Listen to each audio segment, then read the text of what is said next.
Hello and welcome back to the Central Sports Podcast. Today we're in a bit of a time crunch. We have standardized testing this week, which is really fun. But so we're gonna start off with an icebreaker of who do you think is gonna win the NBA Finals, over who, and in how many games? Brant, take it away. I think that this year it's going to be the Thunder over the Boston Celtics in 6 games, and I think the Thunder are going to win. In my opinion, I was going to say the same thing, but I don't want to say the same thing. But I will still have either the Celtics or the Pistons coming out of the East. And then for the West, I'll have either the Thunder or the Nuggets. Nuggets. Ooh. Yeah. I was thinking the Spurs. I'm going Spurs over Celtics in 7. I think the Nuggets could make something happen. They're a good team. They've been there before. Jokic is putting up insane stat lines. There's no reason they couldn't make it there, although it could be a little improbable. Oh, I mean, 100% they can make it there. I mean, I don't think the question is, can they make it there? I think it's more of, will they make it there? Are they going to be able to compete against a team like San Antonio who's good all around? Obviously, the Nuggets have some weaknesses, specifically on the defensive side of the ball. This is going to be a cutthroat playoffs for every single team. It's going to be I think a lot of these games will go to Game 7. I think that there's legit, 6 to 8 teams that could win it all. Oh, for sure. Yeah. I mean, you got the Celtics. I think the Cavs look really Cavs promising. have a good shot. Knicks have a good shot. I think Atlanta could honestly they could make it. I think Philly could. Yeah, I mean I think everyone in the East is kind of on the same, playing field right here. Obviously, I think the top 2 are the Celtics and the Pistons. Oh, I for think sure. I think that they're on top of the most, but really, and then the West too. Even a team like the Rockets could come out of there, surprise some teams. I think didn't they have beat the Thunder this year? The Wolves too. Anthony Edwards. I never want to bet against a guy like AE. But but I don't know. he had 8 points the other day. If you didn't see, And he's also injured right now, isn't he? probably a little bit. I think he hurt his knee. Everyone's injured right now. At this point, everyone's a little banged and bruised. That's why the playoffs, it's about who wants it most and who is willing to push through the pain to get there. Exactly, and with a lot of people being banged up and injured, a lot of people are going to miss the 65 games that are required to, be eligible to get an MVP or other awards. Cunningham might get it tonight. What do you think about that?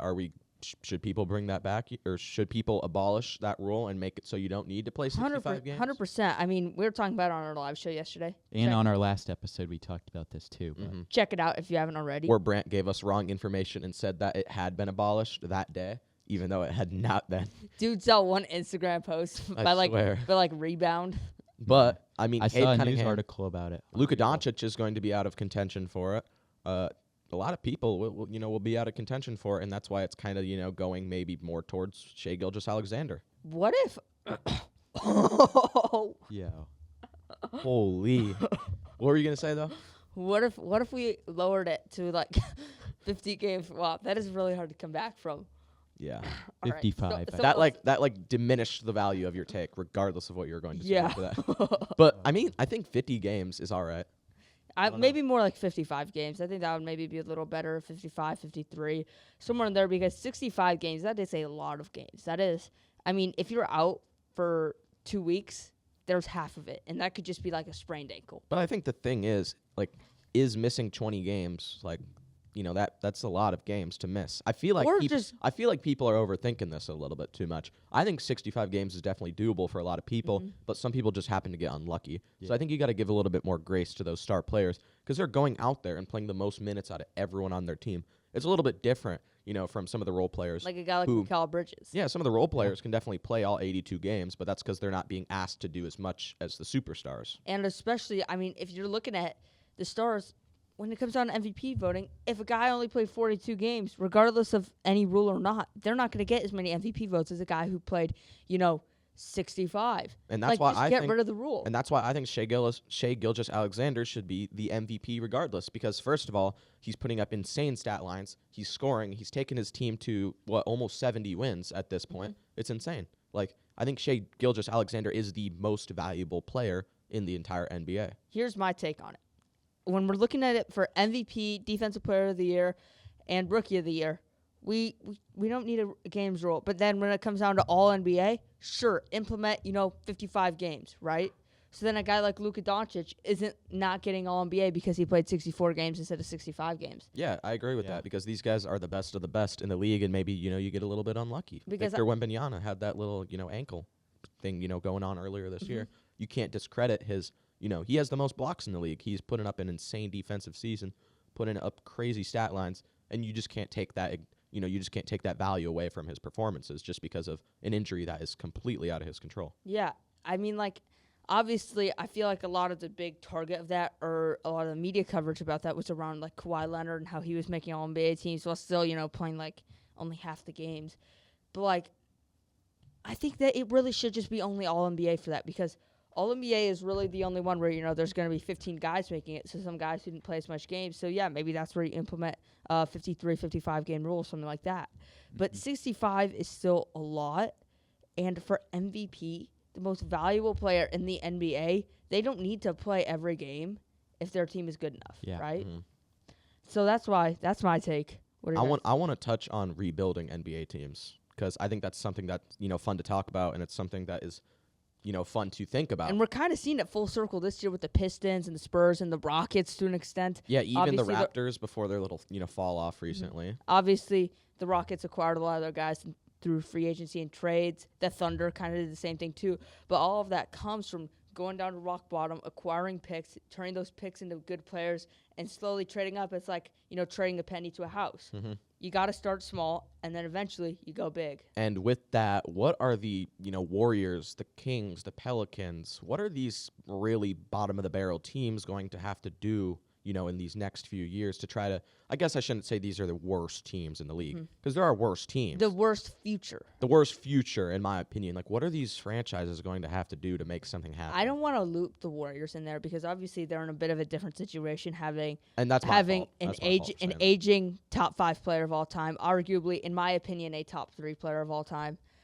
That might be a hot take, but nobody could guard Curry. Put it into perspective, and it could be true, but with the Warriors, they are in a different situation than, the Kings, the Pelicans, maybe the Wizards, some of those teams, and the Mavericks even. I think the Mavericks do have one of the highest potentials. I wouldn't loop the Wizards in there either, though, because they're young and they have the talent. Well, then what teams would you do? Because I'm saying that these teams, it's not set in stone. They're obviously at the bottom of the rankings for a reason. They're not a good team. I would go Kings and Pelicans. I would maybe throw Phoenix in there, even if they're good. They're good this year, but I don't think they're going to win a championship.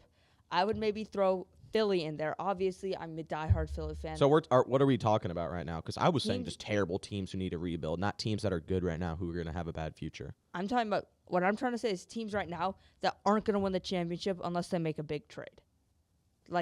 Teams that have the players who should be on a win now team. I think we're talking play-in area now. I was more focusing on the really terrible teams. I was focusing more on the terrible teams because that's what you need to, know what to do. With the other teams, it's as easy as making a trade, for a superstar, but the cohesion isn't there for some of those other teams. But for, the Nets, the Pelicans, the Mavericks, the Kings, maybe the Mavericks. I mean, any team that has a young superstar. Are you if you're in the GM position, are you going for the draft picks or are you going for signing a big name? Draft picks. Trade your guys for draft picks, because even a 23rd to 30th pick, that's still a really good guy. I mean, still pays we off. saw, I think Cam Whitmore was the 20th pick, and he gets buckets now. Cam Whitmore wasn't supposed to be the Jordan Poole. I'm just talking about that type of guy that slips in a draft because of injuries. I mean, we could see a guy like Nate Ahmet, who really did not have a great March Madness. Slip in there, and then somebody picks him up and, hey, you know what? This guy can actually still hoop a little bit. Right? Yeah, for this upcoming draft, let's just take a hypothetical situation here. Say someone takes Darren Peterson at the 3. Say the Kings happen to get Darren Peterson. Are you building around him, or are you going to continue to build around someone like Sabonis, who might be a little older? Absolutely not. Sabonis will never be the player that can win you a championship. Neither will DeMar DeRozan. I mean, we saw him on a very good Raptors team, and he still couldn't get it done. He still couldn't get past LeBron. Couldn't even get a game on him. Mm-hmm. Neither can Zach LaVine. I mean, all of these guys, the Kings have no direction. The Kings are the worst team in the NBA. I'm not saying that if you put them in a 7-game series against any team, they wouldn't lose. I think that they could beat a team like the Wizards. But like, if I got to pick to be the GM of any team, that would be my last choice, just because they have no future. Mm-hmm. They have a future. They really only have their picks. I don't think they have anybody else's picks because they traded for players instead of trading away players, which is really what you want to do if you're in their situation. They traded away Tyrese Haliburton. They traded away De'Aaron Fox. And now they're just kind of stuck in this where do we go next land. And there's a lot of teams that are in that where do we go next land. I won't get into those because I think we can all assume and take away the same stuff from that. But if we want to go to the Utah Jazz, you could say the same thing for them. But they have a lot of star players. Going there soon. They have a lot of star players. They have Keontae George. They even have Yusuf Nurkic, who's older, but it's something that is valuable to their team. But say you draft someone like AJ DeBonsta or Keaton Wagler, and they've got that's like who do you build around? It's almost like you have too much young star potential. It's getting confusing to know what to do next. Oh, I don't think that's ever a problem. I think that's great because the good thing is they have that guy like Yusuf Nurkic who's a vet. He's not getting paid a ton of money. And I think he might be injured, so my apologies there. But you also have Lauri Markkanen. Like the Utah Jazz, I think it's a coaching thing at this point. It is. It is. Yeah. I think it 100% is. But when you have that, I think you build around the core. What you want to focus on is, yes, the coaching especially, getting these guys into the right culture. So these guys, they become brothers. They come up together in the league together. That's what the Warriors did, and then they built a dynasty out of it and made players want to come there instead of trying to get players to come there like the Kings did and, force them to come there through trades. And then players don't want to be there, and now they're stuck there, and nobody wants to go there. Nobody's going out of there. It's just like... I think the issue is that the Utah Jazz has absolutely no personality. And it's hard for a team, that hasn't really won a championship to build some sort of culture because you haven't even been there before. Mm-hmm. Yeah. But if we're taking, the Keaton Wagler situation into perspective, you have Keaton Wagler, Isaiah Collier, Keontae George, Lauri Markkanen, Ace Bailey. That's just a bunch of, kind of guard-ish players who can really, benefit your, improve your team. So, I mean, that's why I think that if they got a higher pick, they should go for a big. I think that they could go for Cameron Boozer if they got that number 1 overall pick. Yeah, I think the Utah Jazz do have a lot of centers, though. That's the thing. Taylor Hendricks, or did he get traded? I don't know, but I think he got traded. My bad. I would rather. I mean, if you have centers, the opportunity at Cam Boozer, who obviously I've said I really don't think he's going to pan out. But when you have so many guards, it doesn't make sense to draft a guard no matter how good they are. They have Walker Kessler, Lauri Markkanen. They would have Boozer. Yeah. Yeah, Walker Kessler's really good. He did get injured for the season, though, earlier this year. I don't know why. I was thinking he got traded, but I think I'm wrong on that. I don't think so. And you have Jaren Jackson Jr. You got one of the best power forwards in the entire league. Yeah, I mean... The Jazz is just an interesting situation. I honestly don't know where to go. Again, with the Jazz. I mean, maybe you go a guy like Keaton Wagler who can play that 3 a little bit. But they really just need to get kind of these guys who are currently, 28 to 30, like Lauri Markkanen and Jaren Jackson Jr., trade them out, bring back some picks, and build a core of guys. They have the high lottery picks, then, they get some, later first-round picks from other teams that they're trading their top talent to. They get some of those picks. And then, you're getting your role players in there. You're getting guys who, AJ DeBonsta can drive. He's going to pull guys. They can throw it to the quarter. Who's there? Jordan Gillespie. That's a great guy who could easily go late first round and be that knockdown shooter for them. True. There you go. And I have a question here because I know we've been talking about the current NBA, but I want to talk about something that has been, in the past. And this is, I don't think this should be a question sometimes. It can swing either ways. But my question is Kobe Bryant a top 5 player of all time? No, not a top 10. And why? Not a top 10. Why? I mean, he's a shot chucker at heart. He's a ball hog. We've seen the clips. We've seen the tape. Obviously, he's a great individual player. He's got a great mindset. He's a winner. But there are 10 players that I would choose that I would choose over him. I think he's the 11th best player of all time. I think that Steph Curry is a top 3 player of all time. And then who's your best player of all time? My best player is Michael Jordan. Then I got LeBron and Curry, kind of in the same boat, honestly. Like, that's not a lot of people think that, but I really think that Curry, he is that guy. But then I have a question here because I think the top 3 can, explain a little bit more about your reasoning. And with Michael Jordan and LeBron James and Steph Curry, how are these guys no different than Kobe Bryant? because Kobe Bryant has won the championships like those three guys. He scored the points like those three guys. And he's had the efficiency like those three guys. He's had the MVPs like those three guys. So what makes him different than those guys to where you're going to bump him back 6 spots? Well, to start, I mean, Kobe only has one MVP.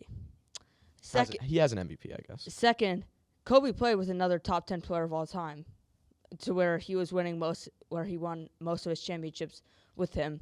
He played on a very good team, and I'm not to say that these other guys didn't play on very good teams, but he wasn't always the core of that team. The core of that team was Shaq. And Kobe did create problems to the point where Shaq had to go, and that can't be overlooked. Your effect on a team, it's not just about what you do on the basketball court. It's also about, he couldn't get along with Shaq. That dynasty could have lasted way longer. They really should have won. I think it was the 2004 chip where they had, Karl Malone in there as well. They really should have won that championship. That was ridiculous that they're not winning that championship after, having it rigged for them to even get there. So, for my eyes, I just don't think that Kobe is on the same level as these guys. What are your guys' thoughts? So when Stephen Curry played with, Boogie, Kevin KD, Durant, Clay, and Draymond, does that take away that championship because he was on a good team and had good teammates? No, because he was the guy. People will say, KD got the Finals MVPs. Watch the tapes. KD's only open because Steph Curry gets the ball. He goes up to half court, and they're doubling him immediately. They are so scared of him even getting a shot off that they would rather give the ball to Kevin Durant, arguably the greatest scorer ever, than have the ball in the hands of prime Stephen Curry. That is why Steph Curry is probably the greatest offensive player of all time. Okay. Thank you. I appreciate that. That's a good you. take. Good reasoning and everything. Good reasoning. I don't know if I could, battle it one way or another now because, I don't know. I almost think the same thing. I don't think Kobe's top 5. I don't know. Brant, this talk where do is you have for another episode. Where do you have Kobe at? I would say top 5. What's your top 5? It's really hard to make a top 5. You can't lie. Yeah. What's your top 5? Michael Jordan. Okay. LeBron James. Okay. Then I would say Kareem. Okay. Wilt. Whoa, I don't know. Wilt, really? Maybe Ted had said Wilt was his 2. I think that was more of a joke, though. Maybe. I don't know if it was though. Probably Kobe actually, and then I'd say Kobe 4, and then 5. Magic. Yeah. I think I go MJ, LeBron, Curry, Kareem, and then Bird and Magic. It's such a toss up. I'll go Magic for now, but I mean it could go either way. I haven't really done the research. Obviously, that happened about 30 years before I was born. But Ethan, what's yours as we wrap up the episode here? Same thing as you, to be honest with you. Well, thank you guys so much for watching this episode of this. I want to ask one more question because we have a little time left. Is Kawhi Leonard a top 5 player of this past 5 years, like past decade? Are we talking like 2010 to 2020? We'll say that's kind of was his prime. Got all his chips there. I think he is. Okay, so I'm going Curry, LeBron, because Curry won more chips. I think Kawhi had the most impressive championship of all time. Of all time. Of all time. He had a good team. Dirk 2011. I'll say past 20 years. Dirk 2011. I'll say past 20 years. I don't think that Dirk run is as good as Kawhi and the team that they built. Dirk was there for a long time. It took him some trial and error. Like, a couple of years. They were old. Everybody had counted them out. I mean, I'd go I don't know. We'll save it for another 2022 We'll save it for another time. My bad for dragging this on, boys. But this was the Central Sports Podcast. Thank you. We post on YouTube, Spotify, Apple Podcasts. We even do a live stream on the radio. So make sure to tune into all of that. It's in our bio. But enough said. Thank you guys. Peace. Peace.